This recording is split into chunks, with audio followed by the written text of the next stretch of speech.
Imagine this. You're going through your day-to-day life, and suddenly everything starts to feel overwhelming, like the weight of the world is just too much to handle. It's like you're a pencil being pushed until it snaps, or a water balloon filling up until it bursts. We've all been there, right?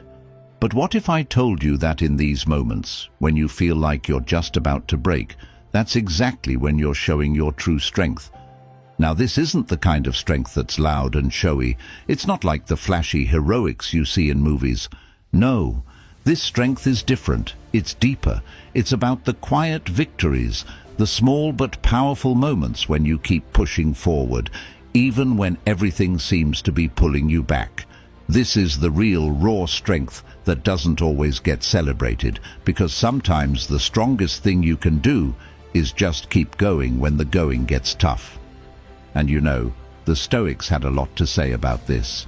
They believed that our greatest tests come not from our successes, but from our struggles. They taught that every challenge, every obstacle, presents an opportunity to grow stronger, to fortify our character. It's not about never feeling overwhelmed or never facing barriers. It's about how we respond when those barriers appear. Do we let them defeat us, or do we find a way to rise above them? So, as we dive into today's discussion, remember, real strength isn't about never breaking.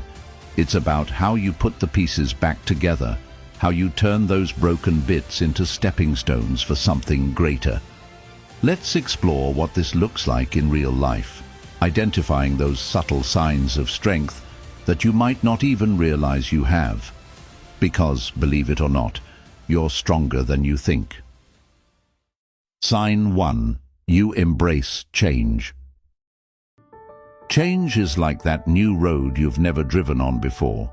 It might be bumpy, it might twist in ways you didn't expect, and it might even take you places you never planned to go. But just like any seasoned traveler will tell you, it's those unplanned routes that often lead to the best discoveries. And when you embrace the uncertainty of change rather than resist it, you're showing a kind of strength that's rare and incredibly powerful. Think about the last big change you faced. Maybe it was a move to a new city where you didn't know a soul, or perhaps it was a new position at work that pushed you out of your comfort zone. Initially, that pit in your stomach and the sleepless nights might seem like signs of weakness or fear. But here's where we flip the script, because feeling that discomfort and choosing to move forward anyway, that's what strength really looks like. The Stoics, those ancient philosophers known for their practical wisdom, had a lot to say about change. They believed that our lives are constantly in flux, and that the only thing truly within our control is how we respond to the changes that come our way. Marcus Aurelius, one of the most famous Stoic philosophers and a Roman emperor to boot, once said, "The universe is change. Our life is what our thoughts make it." This idea, that we can shape our experience of life through our thoughts and reactions, is a cornerstone of Stoic philosophy and a powerful tool when facing change. By embracing change, you're essentially practicing one of the most important Stoic principles, the art of acceptance. Acceptance doesn't mean resignation or giving up. No, it's about recognizing that some things are beyond your control and then deciding to act only on what you can control. For example, you can't control if your company decides to move you to a new branch, but you can control how you approach that move, whether you see it as a burden or an opportunity for growth. Embracing change also involves preparing yourself mentally for the inevitable ups and downs that come with it.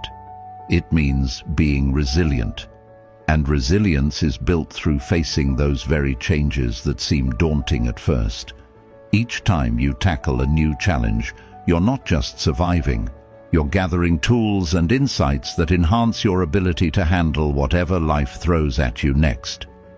This doesn't just make you stronger, it also makes you wiser. So the next time you find yourself standing at the edge of a big change, take a deep breath and remind yourself that this is an opportunity to exercise your strength in its purest form. Reflect on the times you've adapted in the past and how those experiences have shaped the person you are today. And remember, like the Stoics, that each change brings with it a chance to reaffirm your values, test your flexibility, and grow in ways you might never have imagined otherwise. Sign 2. You ask for help. There's a common misconception that asking for help is a sign of weakness, that it somehow means you're not capable or independent enough to handle things on your own. But let's clear the air right now. This couldn't be further from the truth. In fact, knowing when and how to seek assistance is a hallmark of true strength and wisdom. It's about recognizing your limits and understanding that collaboration often leads to better outcomes than going it alone. Think about the last time you reached out for help. It could have been something as simple as asking for directions when you were lost, or seeking advice on a project at work that was giving you trouble. Initially, you might have hesitated, worried about how others would perceive your request. But when you did ask, how did it feel? If you're like most people, there was probably a sense of relief, followed by the realization that seeking help didn't diminish your abilities, but rather enhanced them. The Stoics, who were always keen on practical strategies for living well, emphasized the importance of self-reliance, but also recognized that we live in a community with others for a reason. They taught that wisdom doesn't just come from within, it also comes from the collective experience and expertise of the people around us. Seneca, a renowned Stoic philosopher, wrote extensively about the mutual benefits of helping one another.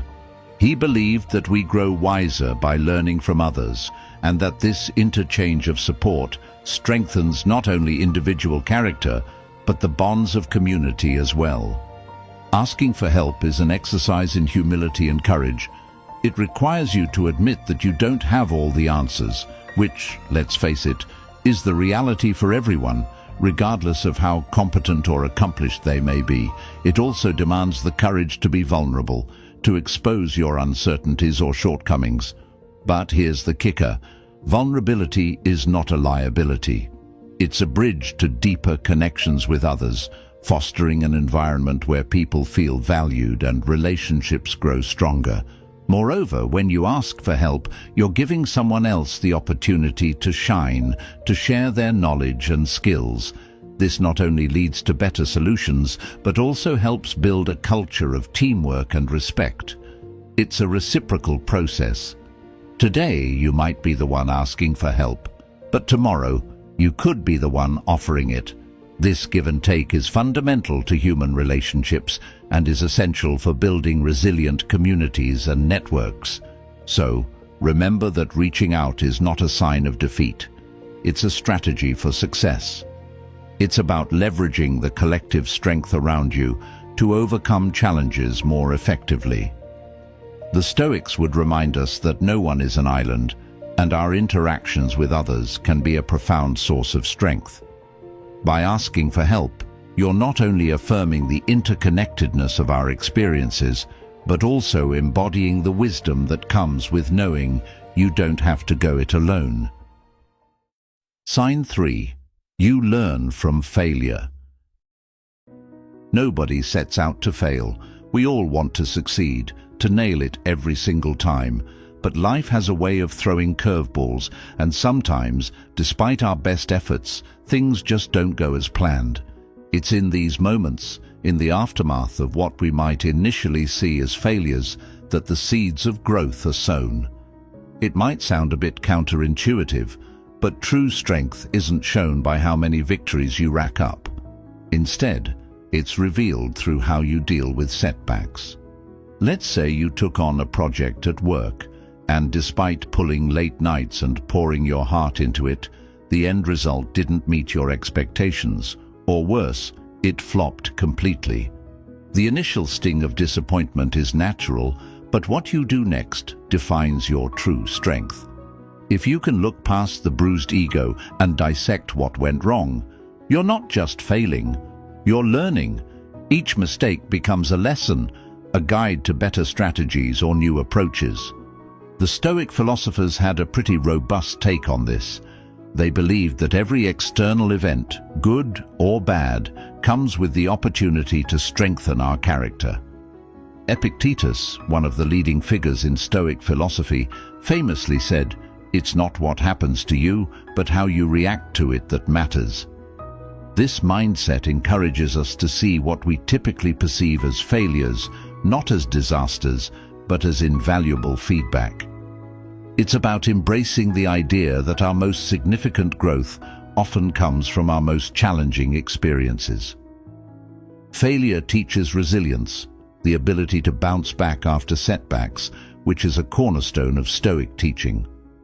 It builds a kind of psychological fortitude that can't be shaken easily, because once you've navigated through the low points, you're better equipped to handle future challenges. This resilience isn't about brushing off failures or pretending they don't hurt. It's about acknowledging the pain and using it as fuel for improvement. Moreover, learning from failure makes you more adaptable. In a world that's constantly changing, adaptability is a critical skill, and each failure you encounter is an opportunity to hone this skill. It forces you to look at situations from different angles, to be creative, to innovate, and to find new solutions to old problems. This kind of flexibility is what can set you apart in both your personal and professional life. And there's a certain humility that comes with this learning process. Acknowledging and learning from your failures requires admitting that you don't have all the answers, that you're still a work in progress. This humility isn't a weakness. It's a strength that fosters growth and wisdom, paving the way for more authentic interactions with others who can relate to your experiences and might learn from them as well. So, the next time you face what seems like a failure, take a moment to step back and assess what it can teach you. Reflect on the experience, not with self-criticism or regret, but with a learner's curiosity. What can this situation teach you about yourself, your methods, or your approach? How can it help you do better next time? This reflective practice not only builds resilience, but also deepens your understanding of life's complexities, making you stronger and wiser. Sign 4. You set boundaries. In a world that constantly demands our time and energy, knowing when to say no is not just smart, it's essential for maintaining our mental and emotional well-being. It's easy to think of boundary setting as pushing people away, but in reality, it's about drawing a line that helps you stay true to yourself and your needs. This isn't about being standoffish or cold.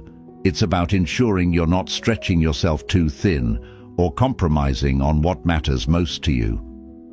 Boundary setting is a profound exercise in understanding your limits and honoring them, which is something the Stoics were big on. They taught that wisdom lies in recognizing what is within our power to change and what isn't. By setting boundaries, you actively practice this philosophy. You take control of what you can, which in this case is your time, your energy, and your emotional space. Marcus Aurelius, a Stoic emperor, once advised, "Be tolerant with others and strict with yourself." This means being forgiving and understanding toward others, but disciplined about your own choices and how you let others affect you. Think about the last time you said yes when you really wanted to say no. Maybe you ended up feeling resentful or burnt out. That's a clear sign that your boundaries were crossed. When you start setting and enforcing your boundaries, you might worry about disappointing others, but here's the kicker. The people who truly care for and respect you will understand your limits.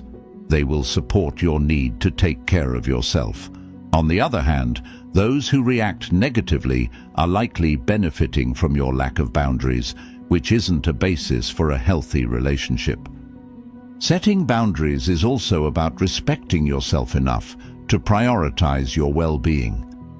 It involves acknowledging that your needs are valid and important. It's not selfish to take care of yourself. It's necessary. Like Seneca said, if you really want to escape the things that harass you, what you're needing is not to be in a different place, but to be a different person. Setting boundaries helps you become that different person, one who knows their worth and protects it. Moreover, when you set boundaries, you teach others how to treat you. It sets a precedent for what you accept and what you won't tolerate. This clarity helps prevent misunderstandings and builds healthier, more transparent relationships.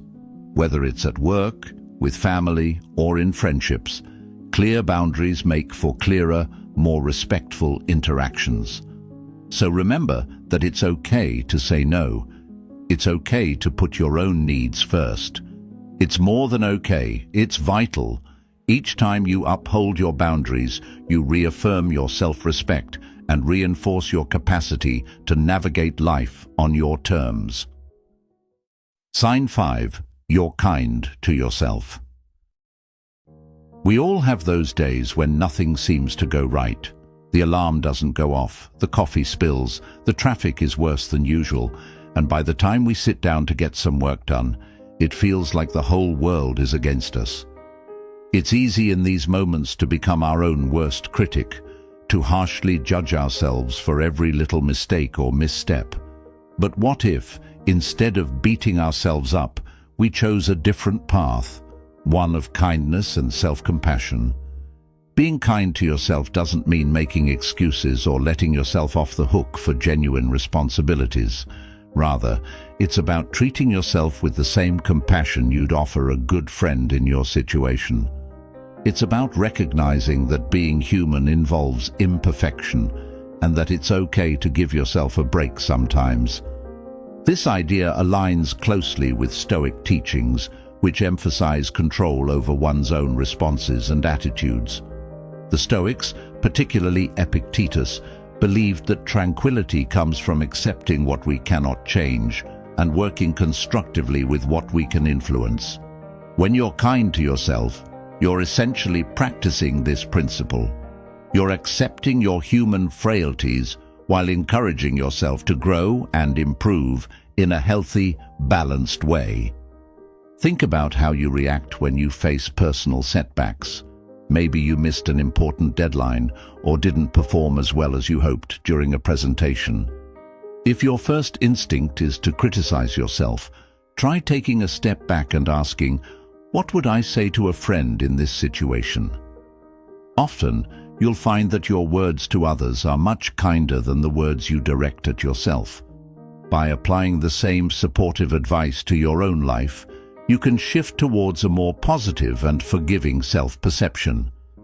Moreover, being kind to yourself also means recognizing and celebrating your strengths and successes, no matter how small they may seem. Did you handle a difficult conversation with grace? Did you help a colleague out when they were overwhelmed? These are victories worth acknowledging and can help build self-esteem and a more resilient mindset. Marcus Aurelius, another Stoic philosopher and Roman emperor, frequently wrote about the importance of self-reflection and personal integrity in his meditations. He advocated for a life lived in accordance with nature, which includes our own nature as rational and social beings. This includes the rational management of our emotions and actions, an endeavor that certainly benefits from a compassionate approach to self-evaluation and discipline. By fostering a kinder relationship with yourself, you not only enhance your well-being, but also set a foundation for more effective interactions with others. People who practice self-compassion are often better equipped to empathize with others, creating deeper and more meaningful connections. Sign 6. You adapt quickly. Life doesn't always play by the rules. Sometimes, just when you think you have all your ducks in a row, something changes, and suddenly you're playing a completely different game. It could be a sudden job shift, an unexpected move, or any big life change that demands a quick pivot. The ability to adapt quickly to these changes is not just a handy skill, It's a major indicator of inner strength and agility. When you adapt quickly, you're essentially embodying one of the core tenets of Stoicism, the recognition that while we can't control what happens to us, we can control how we respond. The Stoics, like Seneca and Marcus Aurelius, stressed the importance of remaining undisturbed by external changes, advocating for a life where our peace of mind is derived not from our circumstances, but from our reactions to them. Imagine you're in a job that you've known inside and out, and suddenly you're thrust into an entirely new role that requires skills you haven't fully developed. The initial reaction might be panic or doubt. But adapting quickly doesn't mean you immediately excel without struggle. Rather, it means you accept the new challenge with open arms and a willingness to learn. It means you use your existing knowledge as a stepping stone, and you approach the new requirements with a mindset geared toward growth and learning. This kind of adaptability is about flexibility and resilience. It's about looking at unforeseen changes not as insurmountable obstacles, but as opportunities to expand your skills and deepen your experience. When you adapt quickly, you're not just surviving, you're thriving. You're taking active steps to mold yourself to new circumstances rather than waiting passively for the world to shape itself to your liking. Moreover, quick adaptation is often about creative thinking and problem solving. It's about seeing beyond the immediate inconvenience of change and envisioning how this new situation might lead to new personal or professional growth. This perspective shift is crucial and is very much in line with Stoic philosophy, which encourages us to view every external event as an opportunity to practice virtues like courage, wisdom, and temperance. But it's important to remember that adapting quickly doesn't mean you disregard your feelings about the change. It means you acknowledge those feelings, process them, and then use them as fuel to move forward. This is where the Stoic practice of reflection becomes invaluable. By reflecting on your experiences and your responses, you gain insights that not only help you in the current situation, but also prepare you for future changes.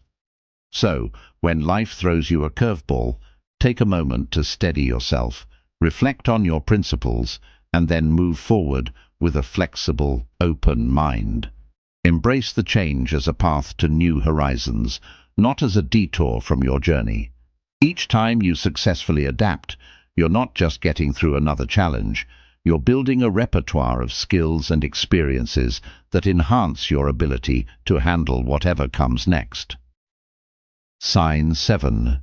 You forgive. Holding on to grudges can be like carrying a backpack filled with stones. It gets heavier with each step, making it harder to move forward.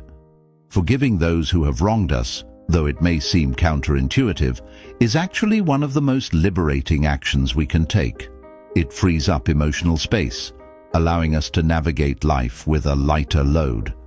This concept of forgiveness aligns deeply with Stoic philosophy, which emphasizes the importance of controlling our emotions and reactions. The Stoics taught that negative emotions like anger and resentment do more harm to us than to the person who caused these feelings. They advocated for a rational approach to interpersonal conflicts, suggesting that we should manage our responses with reason rather than with heated emotions. Epictetus, the Stoic philosopher, once noted that it's not what happens to us that affects us, but how we react to it. From this perspective, forgiveness is not just a kind gesture toward another person, it's an act of self-preservation. Forgiving someone doesn't mean you condone their actions or forget the pain they caused. Rather, it's about choosing to let go of the anger and hurt so that you can move on. Think of a time when someone let you down or betrayed your trust. The initial sting is sharp and can often linger, leading to bitterness if left unchecked. But when you decide to forgive, you take back control. You decide that someone else's actions will not dictate your emotional state. Moreover, forgiveness can lead to profound personal growth. When you forgive, you open yourself up to understanding and compassion, not just for others, but also for yourself. It involves recognizing that everyone, including you, makes mistakes, and that these errors don't have to define us. Instead, they can teach us valuable lessons about forgiveness, resilience, and empathy. Forgiveness also fosters healthier relationships. By clearing away the resentment, you create space for more positive interactions. It doesn't necessarily mean that you must continue a relationship with someone who has deeply hurt you, but it does mean that you're not letting past harms control your future connections. In this way, forgiveness can lead to stronger, more authentic relationships built on understanding and mutual respect. From a Stoic point of view, practicing forgiveness also reflects a commitment to living according to nature, which includes our nature as social animals who are meant to live in harmony with others. Marcus Aurelius, another prominent Stoic thinker, argued for seeing the best in others and working towards common good, advising that when someone errs, we should teach them and restore them without sarcasm or malice. And there you have it, a journey through the subtleties of strength that often go unrecognized. Remember, true strength is not about how loudly you roar or how high you climb, but about the quiet resilience, the gentle forgiveness, and the compassionate boundaries you maintain every day. Thank you for joining me on this path of self-discovery here at Stoic Journal. If you found these insights helpful, consider watching our next video, where we dive even deeper into the Stoic principles that can help transform your life. Just click on the video appearing on your screen now. Thank you for being part of our community, for growing with us, and for choosing to walk the Stoic path towards a more fulfilled and balanced life. See you in the next video.